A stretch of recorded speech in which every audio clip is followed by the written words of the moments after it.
My life is a movie, I don't care about the cost. Just throw me the tag and I'm fucking right off. I hop in that jacket, I'm skirting right off. I've been fucking your bitch, but it's just for the ways. We're gonna get straight into this video. We're gonna start from the beginning to the end. You know, it's story time, so I'm just gonna have to explain it all. It might be a part 2, I don't even know. Y'all just gonna have to wait and see. But anyways, let's dive straight into the video. Alright, so I wanna say around my freshman year in high school is when everything like started happening to me, and I started noticing things that was going on inside of my body that never happened before. 7th grade year, middle of 7th grade year, I moved from Chicago to Arizona with my grandma at the time. My mama was still in Chicago, so I told my mom I went to go to Arizona. I went to Arizona with my grandma. We stayed with my auntie for a couple minutes, so my grandma got her own place. And then I want to say like a couple months after that, my mama came down there, and that's when that's when we got our own place. Fast forward sophomore year, this is where it actually happened. Yeah, sophomore year is when it happened. I want to say like the beginning. It was freshman year. I'm all over the place, I'm sorry, y'all. But it was freshman year. I want to say after my mom came and moved and all that stuff started to happen, I want to say I started to catch shortness of breath. Like I couldn't breathe while doing things. Like I'll walk up some stairs, bro, and I'll be like just breathing heavily, can't control my breathing. I can't do none of that.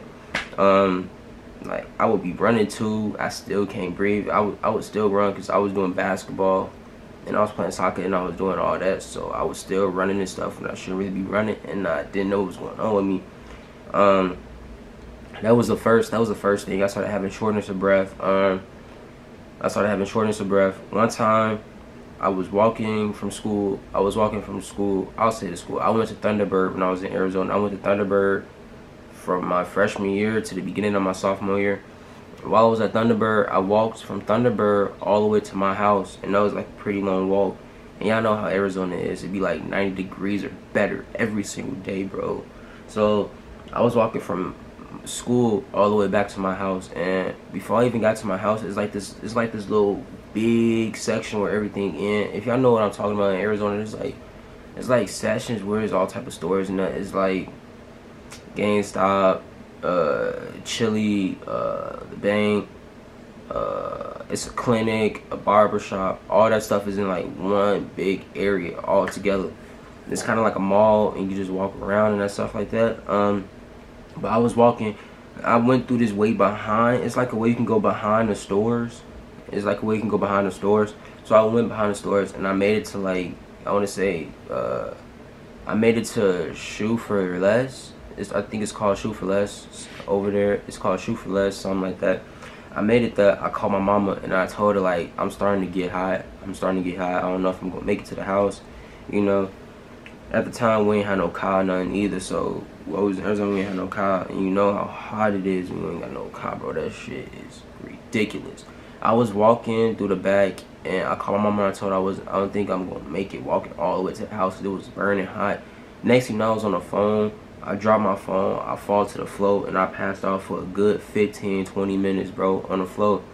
And when I woke up, it was somebody by me. I don't know. I still to this day don't remember if it was somebody right there that picked me up when I fell, when I woke up, or not. I don't really remember that part. I don't know if somebody picked me up or I got myself up and just called. Either way, what happened, I ended up calling my mama, told her I passed out and stuff like that. And my stepdad had ran over there to where I was at. It took him like 5-10 minutes. I told him exactly where I was at. It took him like 5 to 10 minutes to get there. And as soon as he got there, bro,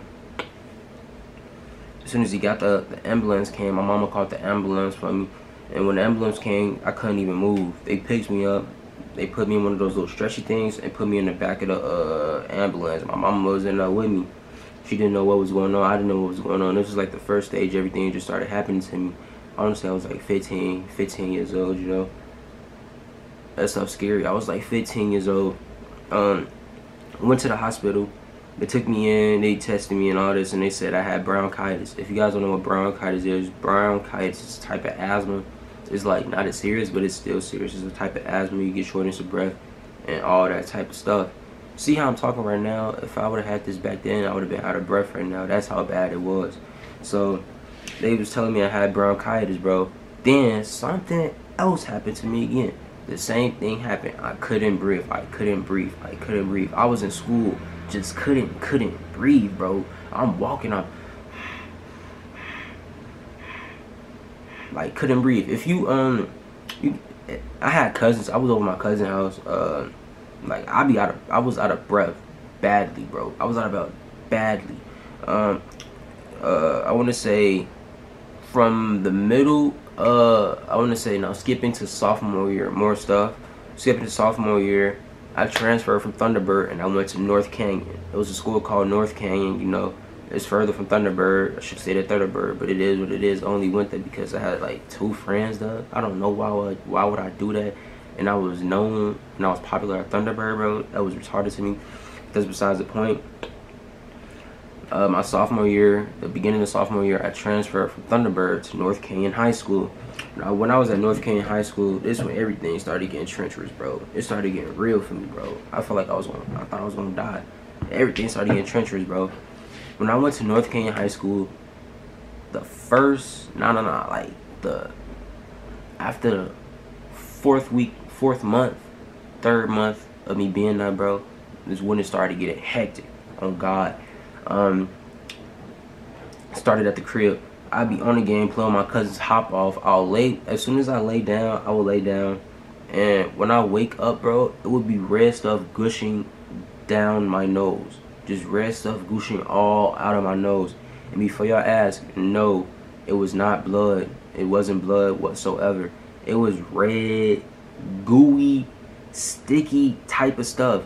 Think of, I'm trying to think of Jello mixed in Play-Doh. That's how it was, bro. Red stuff gushing on my nose every time. I didn't notice. When I went to sleep, I didn't know I was doing this. When I woke up, the first time it happened was in my sophomore year. When I woke up, I just seen red stuff all down my nose and all on my sheets. And I'm like, bro, what is this? Is my nose bleeding? I go check my nose not bleeding. It's just red stuff gushing. And the thing is, this only happens when I go to sleep. And every time I wake up, the red stuff is just gushing down my nose. That's the first time I noticed, and I told my mama, I showed my mama, she was like, ugh, what is that? Is that blood? But then she looked and it wasn't even blood, bro. Didn't know what it was. Once again, when that happened, we went to the clinic. What's that stuff called? Not the clinic. It's like a check-in place that's kind of like a hospital, but it's very, very tiny. I don't know what that is. I'm going to just call it a clinic. We went to the clinic. They checked me up, and they said the same thing that the hospital said when I passed out. I had bronchitis. I had bronchitis. 2 weeks go by. Every day since that day, I've been gushing up red stuff out my nose. Every time I go to sleep, I have to take my sheets off, wash my sheets every single day. My mama will be in the room watching me. She'll tap me like this, wake me up, because she be thinking that, oh, the red stuff that coming out my mouth, that coming out my nose, will go inside my mouth, and then I'll be like I won't be able to breathe, or just get stuck in my nose and I won't be able to breathe and just die in my sleep.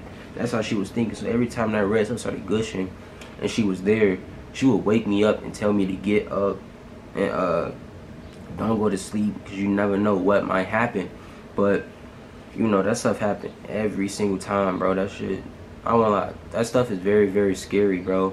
This is gonna be a long story time. I'm gonna just keep wrapping this up for y'all. But anyways, red stuff started gushing. It happened, I'll say, like at least 6 more times every day after that. And when that happened, the 3rd day, we went to the hospital again, and guess what they said? Oh, he's fine, he has bronchitis. And they gave me an asthma pump. The asthma pump was working for my breath, because y'all know I had shortness of breath very, very badly. I had that very, very badly. So the asthma pump was actually working for that. But as of the red stuff, they kept gushing out of my mouth, bro. That stuff was not going away whatsoever. You know, I was getting scared. So I told my mama that I don't even want to be here no more. I don't want to live in Arizona no more. I really didn't like Arizona, bro, because if you in Arizona and you don't have a car, you're not really doing nothing to make any money to like get around. Then it's like, there's nothing really that for you, bro. Especially at my age. I was 15, 16 at the time. just staying in the house all day, being under the AC because it's 100 degrees, because I don't feel like walking to go outside, you know. The only time it really be decent is if it's like night. And when it get nighttime, it gets very, very dark in Arizona, bro. But I want to say after 2-3 times after that happened, I told my mama I don't want to live here no more. I don't like it. I want to move back to Chicago. And she was like, okay. So I want to say 3 weeks after all that, we moved back to Chicago. And the first day we got here, we stayed with my uncle. We stayed with my uncle Rob for like 2 weeks. And then after that, we went, that's not my uncle's name, we're just gonna say that's his name, you know. Don't want to put his business, we're just gonna say that's his name. But we went to my uncle's house, and after that we went to my other uncle's house. When we went to my first uncle's house, nothing was happening. It was nothing wrong with me, it was good. We went to my second uncle's house, nothing happened to me, it was all good again. Until one day my mama decided that she wanted to take me and my little sister to the hospital to get checked up on, to see if anything was wrong with us. We went there, they checked us up, they said we was good, they gave us scans and all that, said we was good, sent us home. The next day, they called my mama asking for me. Yeah, they called my mama's phone asking for me to see if I can come back in. So the same day, me and my mama get up, get dressed, we go to the hospital, we wait in the waiting line. That shit was like in a lobby, that's like 30-40 minutes off back. We get in a little room where they sit you on a thing, and you stand up on that, and they gave me some scans.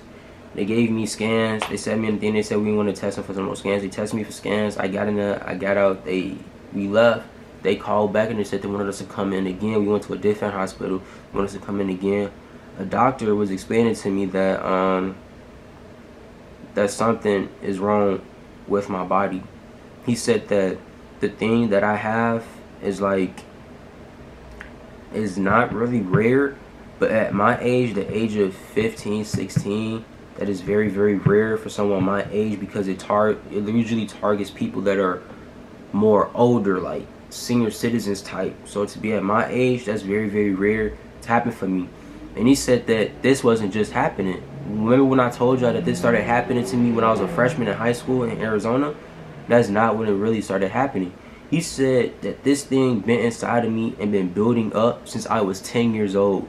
And he said the only reason I probably haven't died or anything like that is because when I was young, my body probably adapted to the way that it was and changed its ways because of the thing that I had. And that shit is scary. He said I had that since I was like 10. And I don't know if you guys noticed, but when I was like 10, around that area, I was very, very big. And all of a sudden, I started losing, when I got older, I started losing weight. My 8th grade, 9th grade, freshman year in high school, bro, I was super skinny. I was very, very skinny. And that was the reason why. The thing that I had made me that way. Basically, the condition that I had, I don't want to say condition because I kind of still have it because it's still inside of my stomach. I'm gonna let y'all know what's inside of my stomach. But the condition that I have, I think it was called, I forgot what, it's something with the M. The thing that I had, it's not metabolism or nothing like that. I forgot the name, but I can explain it to y'all. Imagine this is your stomach, bro. It's open. This allows food. Imagine this is your stomach. Your stomach is supposed to be open, right? So food and beverages can travel through it, right? So all that stuff traveling through. Now imagine that it's closed. The thing inside of your stomach, your digestive system, that allows the food to travel to you so that you can, like, you know, re-digest that out of your body. Imagine that instead of being open to let everything travel through, is now closed and nothing can get through. I forgot what it's called. If y'all know, comment down below what I'm talking about right now. If y'all need a little bit more explanation, imagine your stomach being open like this. It allows food to travel through. But if your stomach is closed like this, if your stomach is closed, it doesn't allow food to travel through. It just gets stuck. So basically, they ran x-rays on me and they said that I had that thing. I forgot the name for it. Damn. mycosis, membraces. No. I used to know the name off the back of my hand, but I forgot it. But anyways, they used to say that what I was just telling y'all about. We went there. They said that I had the reason I was losing so much weight and stuff like that is because I had food stuck all through here, my throat.